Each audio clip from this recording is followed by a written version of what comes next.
Okay, so let's talk about the minor scale. Like the major scale, it has dominant chords, the 1, 4, 5, but in this case they're all minor.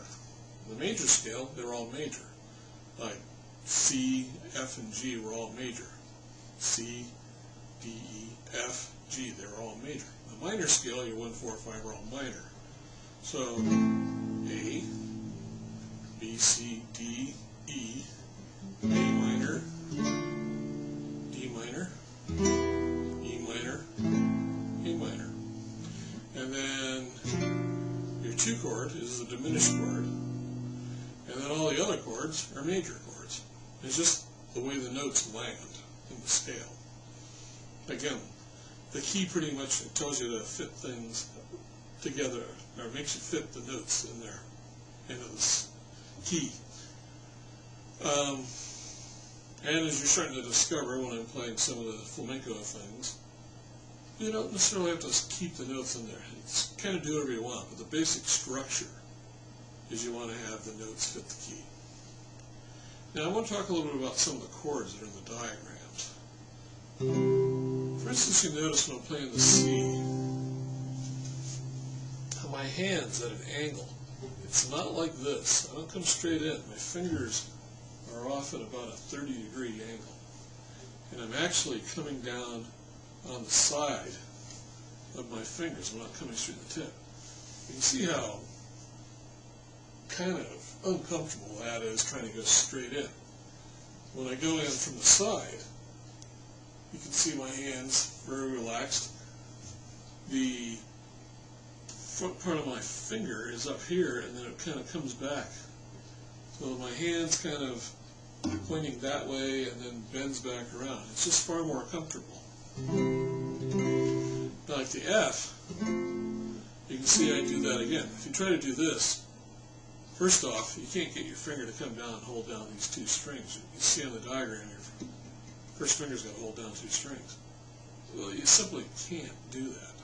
So what you do is you roll your hand over like this. You see how these are at this angle, and this first finger is actually at a more extreme angle. And my first finger is pushing down there on the side of the finger.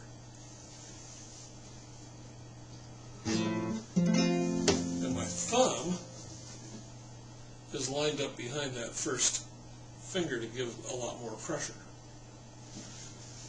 So, I'm bringing this up because a lot of chords, like the D minor, can kind of go straight in, E minor can kind of go in, G is straight in, but there are a lot of chords you kind of angle off to the side like this. And it's just, you have to, in order to get a good contact. Like you see, A minor goes straight in, but C is very interesting because you can see my fingers straighten up for the A minor, but when I go to my C, everything goes off at that angle.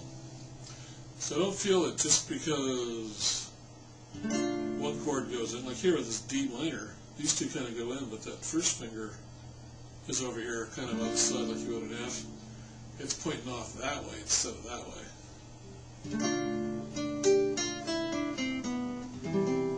So the main thing is to put notes down. And that rolling over onto the side of your finger is the best way to do it. Because if I sit here and try and push this way, and then try and come in like that, your hand's just not comfortably able to do it. This way it does do it.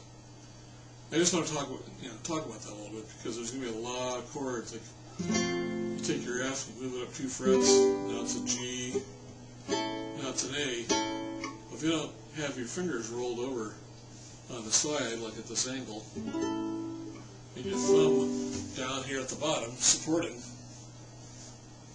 you aren't going to get the notes down. You can see how it's back there. It's not up here now. This is like for the F and the C, it comes there. When I do my A minor, it's there. When I do my G, it goes up there. So there's no set place that your thumb has to be. The main thing is just get the chord down and give a lot of strength behind it. And another thing that's important is you want to have your thumb in such a way that it triggers the muscles of your forearm. Like if you're up here, one of the problems with electric guitars is because their neck is so narrow, it forces your thumb up here, and you kind of press down and you just use these little muscles in your hand here and just tire out. If you can get a thicker neck like this, where you get your thumb back behind here, and you press, what should happen is this muscle right here in your forearm should become the major pressure behind the chord. And you can generate a lot more power with this big muscle than you can with this little muscle that you're doing here. A lot of chords, you see how my thumb's kind of flat. But a lot of times, if you can get your thumb like that, so it's kind of, it's bent in a little bit this way instead of this way at the tip, that really triggers the muscle back here. Puts a lot of force in it. It's also great for, like, you know, if somebody grabbed you, so to reach out there, because your arm is going to become really strong doing all this, and you sit there and squash their hand with it. Another advantage of being a guitar player. So, okay, that's it pretty much. Your 1, 4, 5 is the minor chords, your 2 is the diminished, everything else is the major, and work on that, you know, getting your finger rolled over on the edge so you can get the pressure that you need down there. First you want to get this finger down, and then you can work on the other two for all these chords, because the first finger is going to be the hardest one to get everything you want. Okay.